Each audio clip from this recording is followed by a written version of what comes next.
Me revoici avec la partie 2 du mini masterclass sur décortiquer la mise de fonds. Dans la première partie que vous pouvez cliquer ici, si vous ne l'avez pas encore vu, on a regardé la mise de fonds avec différents scénarios de 20 000, 30 000. On n'avait pas encore terminé. Et dans cette version-là, dans cette partie-là, on va regarder des mises de fonds de 50, 100 000 jusqu'à 200 000. Donc, si vous avez accès à une liquidité, à un effet de levier, à des montants de mise de fonds de 50, 100 000, 200 000, restez jusqu'à la fin parce qu'on va regarder ensemble quel type d'acquisition qui est le plus intelligent à faire. Bonjour tout le monde, bienvenue sur ma chaîne Immobilier 101 avec Christopher Salador où je partage avec vous trucs, astuces et stratégies gagnantes en immobilier, business, mindset et aussi on parle de finances. Alors si ce sont des sujets qui t'intéressent, considère à t'inscrire à ma chaîne dès maintenant. Et aussi, écrase le bouton j'aime, partage cette vidéo-là avec les gens que vous savez que ce contenu pourrait servir. Alors, dans cette deuxième partie de mini-classe qu'on n'avait pas terminée dans la première partie, on va rentrer plus en profondeur pour voir réellement, réalistiquement, si on a X montant d'argent, combien qu'il nous reste. Si on veut budgéter avec le montant de mise de fonds qu'on a, combien qui va nous rester pour que notre achat, notre acquisition fasse du sens, pour qu'il nous reste la liquidité pour prévoir des rénovations, des améliorations, de l'optimisation pour qu'on puisse créer de la valeur et qu'on puisse déjà très rapidement faire un deuxième ou une troisième, quatrième, tout simplement faire plus d'investissements. Mais juste avant d'aller plus loin, si vous désirez vendre, acheter ou investir en immobilier, allez dans la description dans le bas de cette vidéo. Vous allez pouvoir cliquer sur un lien pour réserver une consultation avec votre cher et l'unique Better Call Chris, où est-ce qu'on va pouvoir ensemble échanger sur votre situation. Vous allez pouvoir me poser toutes les questions que vous voulez, mais en même temps, on va pouvoir élaborer un plan d'action qui va vous permettre, ou toi, te permettre de soit vendre, acheter ou investir en immobilier, malgré que les temps sont difficiles, malgré que les taux d'intérêt sont plus élevés. Regardez, avec les stratégies que j'ai pour vous, je vous garantis qu'on va être en mesure de faire une belle acquisition, mais non seulement un bel investissement. Et sans plus tarder, rentrons dans le vif du sujet dans un instant.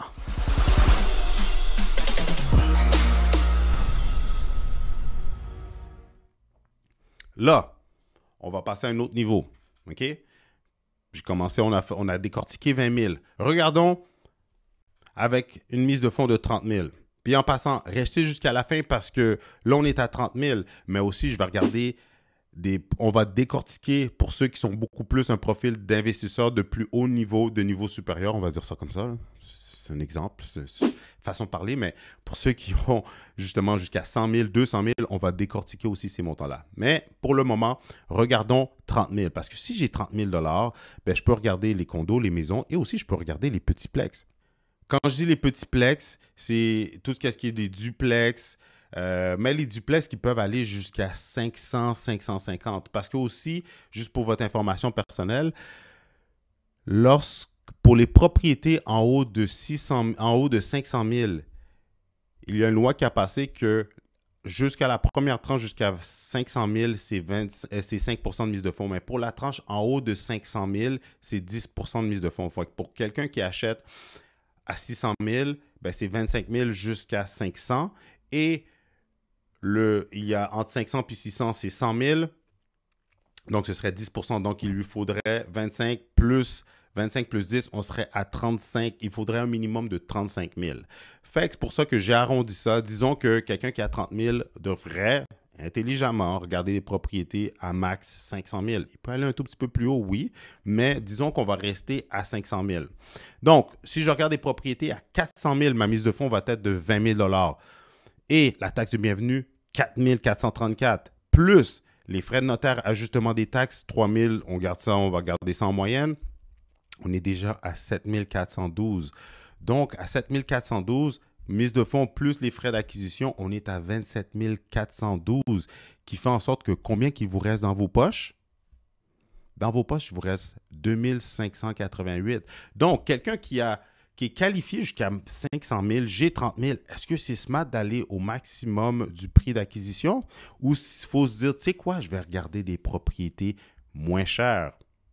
Regardons encore, j'ai 50 000. Là, on augmente un petit peu le montant. Là, j'ai 50 000. OK? J'ai 50 000. Les options qui s'offrent à moi, c'est les condos, les maisons et les petits plex. Quand je dis petits plex, dans cet exemple-là, ça va être tous les petits plex résidentiels, 4 logements et moins. Parce que là, avec 50 000, on peut regarder des propriétés entre 600 et 650 000. Mais regardons ensemble. Si je regarde une propriété à 600 000, ma mise de fonds va être de 35 000. Taxe de bienvenue, 7 582. Et ça commence à faire beaucoup d'argent, là. Plus les frais de notaire et les frais d'acquisition, on est à 10 651. Juste en frais de démarrage. Ça commence à faire beaucoup d'argent, là. Puis ce n'est pas des frais que vous avez un retour sur cet investissement-là qu'on va vous redonner. Non, c'est juste pour acheter, pour devenir propriétaire, c'est qu'est-ce que vous devez avoir. Ça vous fait un total de 45 651. Donc, quelqu'un qui dit, genre, « Hey Chris, j'ai 50 000, let's go all in. » Combien qu'il vous reste si vous achetez à 600 000? Il vous reste juste 4 348. Tous les frais compris, taxes de bienvenue, etc. Mais, est-ce que vous avez assez pour moderniser, rafraîchir la propriété? S'il y a un bad trip, s'il y a quoi que ce soit qui arrive, est-ce que vous avez assez? Est-ce que vous avez assez? Parce qu'encore une fois, si j'ai 50 000, puis je vous dis, si j'ai 50 000, puis je peux me qualifier pour 600 000, fait, je pourrais m'acheter je pourrais m'acheter un duplex, pas les triplex, OK? Dans cet exemple-là, oui, je pourrais, avec 600 000, qualifier pour acheter un triplex si j'en vois un, mais à 600 000, la mise de fonds va être de 10 qui va dire à 600 000, j'ai pas assez. Mais je pourrais rester dans les petits plex, duplex avec possibilité de convertir ou des maisons avec un appartement dans le sous-sol. Faire des maisons de chambre aussi dans un duplex et toutes les options qui s'offrent à moi. Mais m'embarquer dans un triplex, j'ai clairement pas assez. Mais encore une fois, si j'achète dans les petits plex, on a un petit problème là. Parce que si j'ai besoin de faire de la conversion, si j'ai besoin de faire de l'optimisation, j'ai pas assez d'argent.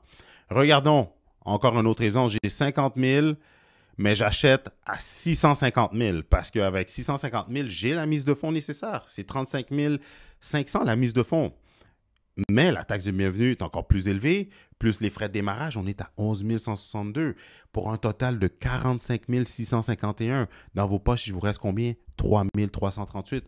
Pouvez-vous comprendre que oui, j'ai peut-être 50 000 de côté. Est-ce que c'est intelligent pour moi d'aller à mon max ou vaut mieux que je regarde des plus petits modèles, des plus petits produits que je vais pouvoir optimiser, améliorer, que je vais avoir les fonds nécessaires, que je ne serai pas stressé financièrement, que j'ai la capacité pour rembarquer dans ce type de projet-là. Regardons maintenant, si j'ai 100 000, c'est sûr qu'à 100 000, je peux regarder des condos, je peux regarder des maisons, je peux regarder des duplex jusqu'à 4plex parce que 100 000, c'est quand même beaucoup d'argent. Mais encore une fois, 100 000, si on se dit que j'ai à 100 000, j'ai le 20 pour acheter à 500 000. À 500 000, boum, la taxe de bienvenue, 5 000, on parle d'une taxe de bienvenue de 5 843, plus les frais de démarrage, on est à 8 912. Je suis dans le négatif de 8 912. Ça ne marche pas, là. Je ne peux pas acheter. Je peux acheter, mais est-ce que vous avez des limites de crédit? Est-ce que vous avez votre partenaire, votre associé qui va pouvoir couvrir pour la différence? Parce que sinon, il va vous manquer de l'argent. Mais encore une fois, là, j'ai 100 000 mais je ne vais pas tout le mettre en 20 %. Je vais m'en garder un peu et que je veux faire un achat intelligent. Voici qu'est-ce qui serait le plus smart et le plus efficace à faire avec mon 100 000 $. Donc, j'ai 100 000, je peux regarder des condos, maisons, duplex jusqu'à 4plex. Puis moi, je vous dirais que l'acquisition le plus intelligent à faire, ce serait de respecter un budget de 700 000. Parce qu'on regarde dans ça ensemble. À 700 000, si on achète justement des moyens plex entre des triplex ou des 4plex, on a le 10 %. On a le 10 %, ça va être un 70 000. Mais la taxe de bienvenue, par contre, va être de 9 582, c'est des gros montants là. Plus les frais de notaire et les frais et les ajustements des taxes, on est à 4 000 parce que je vous dirais pourquoi j'ai mis un 1 000 $ de plus dans les frais de notaire et les ajustements. et les ajustements de taxes, c'est tout simplement parce qu'à 700 000, on s'entend que les taxes deviennent un tout petit peu plus élevées. Plus la propriété a une plus grosse valeur, pas juste en termes de sa valeur marchande, mais aussi son évaluation municipale va être plus élevée, qui va faire en sorte que si les taxes risquent d'être beaucoup plus élevées dans des propriétés de 600, 700 000 et plus versus des propriétés de 400 000 et moins. Donc, c'est pour ça que j'ai rajouté 1 000 pour que les chiffres fassent un tout petit peu plus de sens, selon la réalité dans laquelle vous allez vous embarquer. Mais, ça nous fait un total de... La mise de fonds totale ça va vous coûter en termes de mise de fonds et frais d'acquisition, on est à 83 651. Dans vos poches, il va vous rester combien? Il va vous rester un 16 349. C'est plus intéressant de rester dans les alentours de 700 000 parce que dans vos poches, à 700 000, si on achète un triplex, quatreplex, si on est capable de trouver un quatreplex en région, bien entendu, mais c'est sûr que la mise de fonds minimum va être de 70 000, ça va vous rester 16 349 dans vos poches. Mais avec 16 349, OK, voici qu'est-ce que vous pouvez faire. Vous pouvez rafraîchir et moderniser la propriété ou un appartement. Regardez, c'est les mêmes armoires de cuisine, brun, noir. Ils ont juste été peinturés en blanc. Ils ont changé le comptoir, OK? Ils ont mis un dosseret, puis ils ont changé la robinetterie dans la cuisine. Mais vous pouvez voir, c'est le même luminaire, c'est les mêmes luminaires. Donc, mais de rafraîchir une cuisine comme ça, ça ne va pas vous coûter le full price. Ça va vous coûter, je vous dirais, moins de 10 000 là, dans les alentours de 5 à 6 000, 7 000. Disons, on va l'arrondir, ça va vous coûter moins de 10 000 pour tout simplement rafraîchir une cuisine. Même, regardez, c'est la même céramique. Pour ça, sincèrement, ça va même vous coûter moins ça va vous coûter 5 000, 6 000, même moins, tout dépendant qu'est-ce que vous faites. Est-ce que c'est juste de repeinturer? Est-ce que vous changez les armoires? C'est sûr, c'est du cas par cas. Mais avec 16 000, vous pouvez rafraîchir une cuisine. Vous pouvez même rafraîchir une salle de bain comme ici. Regardez, juste de repeinturer, on change le miroir, on change la moulure de la fenêtre. On a gardé le bol de toilette, on a gardé l'évier, mais on a rajouté un petit dosseret, on a peinturé les armoires, on a peinturé les moulures de plancher. Regardez, ça donne un autre effet. Puis dans le 16 000, ça rentre dans le budget de 16 000. Et juste là, vous pouvez louer beaucoup plus cher. Regarde, mais dans le 16 000, si rafraîchir la cuisine, ça vous coûte un 6 000, il vous reste un 10 000. Mais de refaire une salle de bain au complet, proche de comme ça, si vous êtes capable de magasiner, si vous êtes capable d'avoir un bon deal, une bonne... pas de négocier, mais si c'est quelqu'un que vous connaissez, si vous êtes capable d'acheter les matériaux et de juste tout simplement payer pour l'installation, mais 10 000 ça peut vous payer jusqu'à 10 000 pour une salle de bain, ça peut vous coûter, voici qu'est-ce que vous pouvez avoir. Vous comprenez? Fait que c'est pour ça que si on achète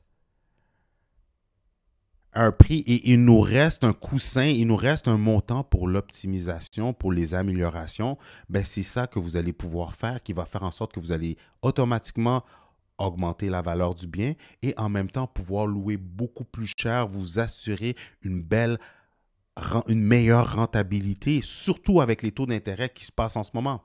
Si on a une mise de fonds de 200 000, là, on est dans la cour des grands. On a une mise de fonds, on a une marge de crédit hypothécaire, on a refinancé, puis on a un 200 000 on a un 200 000 de côté. C'est sûr que là, j'enlève les condos, on a l'option d'acheter une maison, on a l'option d'acheter jusqu'à un quatreplex et aussi on a l'option de s'embarquer dans du multilogement, dans les multiplex, dans le multilogement commercial. OK?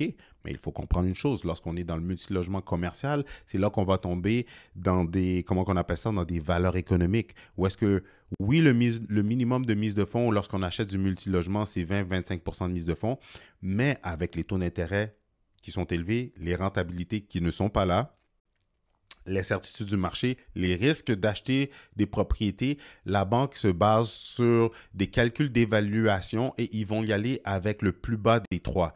OK, ils font une valeur marchande, la valeur économique, puis une troisième. Mais tout ça pour dire qu'ils vont y aller avec la plus basse des trois. Et ça va venir déterminer le montant de mise de fonds que vous allez devoir sortir de vos poches pour faire l'acquisition de cette propriété-là. Et généralement, si ça monte à du 30-35% de mise de fonds, ça va vous coûter beaucoup plus cher. Donc, c'est là que les gens se plantent au financement. Mais disons qu'on a 200 000. Moi, je vous dirais que, encore une fois, si j'ai 200 000, est-ce que je mets toutes mes billes puis après ça, il ne me reste plus d'argent? Ou si j'ai 200 000, j'achète, j'ai le 20% pour acheter à 900 000. La mise de fonds va être de 180 000. J'achète à 800 000, c'est 160 000. J'achète à 700 000, c'est 140 000. Comme vous pouvez voir, plus vous descendez évidemment de prix, moins la mise de fonds, moins la mise de fonds est élevée, plus qu'il vous reste d'argent. Parce que c'est bien beau que j'ai 200 000. Est-ce que je mets tout mon 200 000 puis il ne me reste rien? C'est ça le but que je veux vous sensibiliser avec ce mini-class. Dites-moi dans les commentaires, est-ce que vous aimez ce genre de mini-class-là? Si oui, inscrivez-vous à ma chaîne, likez cette vidéo pour que je puisse comprendre que vous aimez ça et que je vais faire plus de mini-classes pour vous.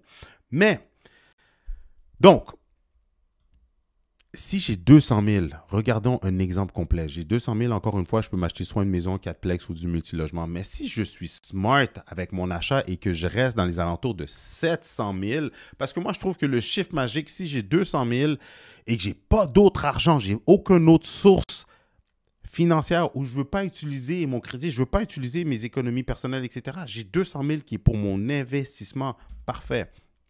Donc, j'ai 200 000. J'achète à 700 000, le 20% de 700 000, c'est 140 000. En mettant 20%, ça va réduire au moins, ça va faire une bonne différence, environ 300 à 500 $ de différence sur les mensualités. Si je ne me trompe pas, c'est 350, mais encore là, il faut juste le calculer là, parce que ça varie. Mais, disons, pour faire ça short and sweet, 700 000 mise de fonds, 20%, 140 000. 140 000, ma taxe de bienvenue à 700 000 va être de 9 582. Plus les frais d'acquisition et les frais de notaire, 13 651. Donc, ça va venir me coûter un total de 153 651 en tout que je vais devoir débourser une fois pour acquérir la propriété. Parfait. Mais qu'est-ce qui est cool, c'est que dans vos poches, il va vous rester un 46 349. Fait que sur 200 000, j'achète une propriété, je mets 20% de mise de fonds, ce qui va me permettre de réduire mes mensualités. Et avec les frais d'acquisition puis tout ça, il va me rester un 46 349. 46 000 qui va me rester dans mes poches, ça va couvrir une belle optimisation, de belles rénovations sur mes appartements qui vont me permettre de drastiquement augmenter la valeur. Regardez, avec 46 000 $, vous allez avoir la capacité financière pour de stripper un appartement puis d'ouvrir des murs. Vous allez pouvoir vous permettre d'ouvrir des murs, de faire un strip complet d'un appartement. Regardez, de pouvoir vraiment faire de belles rénovations, que ce soit pour vous, que ce soit pour du locatif, que ce soit pour forcer l'appréciation. Ce sont le type de rénovation que la banque va voir, que la banque va être prête dans un court laps de temps, que ça va vous permettre, avec l'institution financière, d'aller chercher une plus grosse somme en effet de levier, en faisant de belles et grandes rénovations. Mais pour ça, il vous faut de la liquidité. Sinon, l'autre option, c'est de mettre ça sur du crédit. Avec les taux d'intérêt d'aujourd'hui, ce n'est pas évident. Mais lorsqu'on a bien planifié et organisé nos finances, notre mise de fonds pour une acquisition intelligente, il peut vous rester assez d'argent pour faire de belles rénovations qui va vous permettre un bel effet de levier dans un très court laps de temps. Alors, qu'est-ce que vous pensez de tout ça? Lorsqu'on décortique la mise de fonds, combien qu'il vous reste dans vos poches? C'est la question à vous poser. C'est sûr que si vous avez planifié, pour les gens qui ont budgété, bon, ben moi, j'ai 100 000, mais j'accorde 20 000 pour mon acquisition, j'accorde 50 000, peu importe le montant. C'est comme ça qu'il faut le voir. Parce que si j'ai juste 20 000, Ben, en fait, dans les faits, je suis limité dans le type d'acquisition, dans le type de projet que je peux m'embarquer. Si je suis seul, si je suis en partenariat, c'est une autre histoire. Mais si je suis seul et que je débute, c'est ma première propriété et que je n'ai pas d'autres moyens et que je ne veux pas m'endetter pour me mettre une corde au cou, il faut que j'achète de manière intelligente. Dites-moi dans les commentaires, est-ce que vous aimez ce genre de mini-classe? Est-ce que c'était trop long? Est-ce que vous aimez ça quand même? Parce que je vais en faire d'autres si vous aimez ça. Aimez, likez cette vidéo, mais surtout, inscrivez-vous à ma chaîne pour que je puisse comprendre, pour que l'algorithme me propose à d'autres personnes, pour que d'autres personnes comme vous qui m'ont découvert puissent avoir les bonnes nouvelles, les bonnes informations, les bonnes astuces pour leur permettre d'être gagnants dans leurs futures acquisitions. Donc, inscrivez-vous, partagez cette vidéo, likez cette vidéo, commentez, dites-moi dans les commentaires Better Call Chris mini class pour que j'en fasse plus, que je vous apporte la bonne information. Et si vous désirez avoir d'autres astuces et stratégies gagnantes dans l'immobilier, dans l'investissement immobilier, je vous suggère de regarder une de ces deux vidéos-là.